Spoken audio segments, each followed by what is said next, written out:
আজকে আমি একটি গল্প বলবো। তার নাম হলো সিংহ ও মহিষ।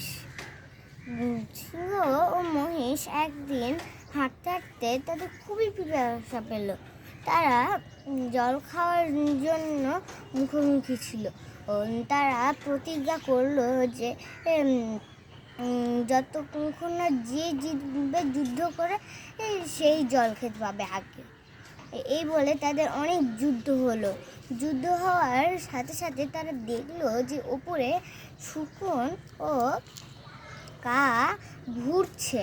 তারা বুঝতে পারলো যে যদি আমাদের দুজনের মধ্যে একজনই যদি মারা যায় তাহলে কাক ও শকুন আমাদের মাংস খেয়ে নেবে। তার থেকে এটাই ভালো বন্ধুত্ব করে নি। তারা দুজনেই একসাথে বলে দিল যে ভাই হে, আমাদের মনে হচ্ছে বন্ধুত্ব করাটাই ভালো, কারণ যে কাক ও শকুন আমাদের তো খেয়ে নেবে।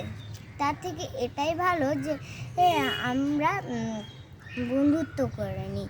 তার জন্য তারা বন্ধুত্ব করে নিল। তারপরে বন্ধুত্ব করে তারা প্রথমে একজন খেলো, তারপরে দ্বিতীয়জন খেলো। আর এই গল্পটা থেকে নীতিটা হলো যে যদি দুজন ঝগড়া করে তাহলে তৃতীয়জন লাভবান হবে।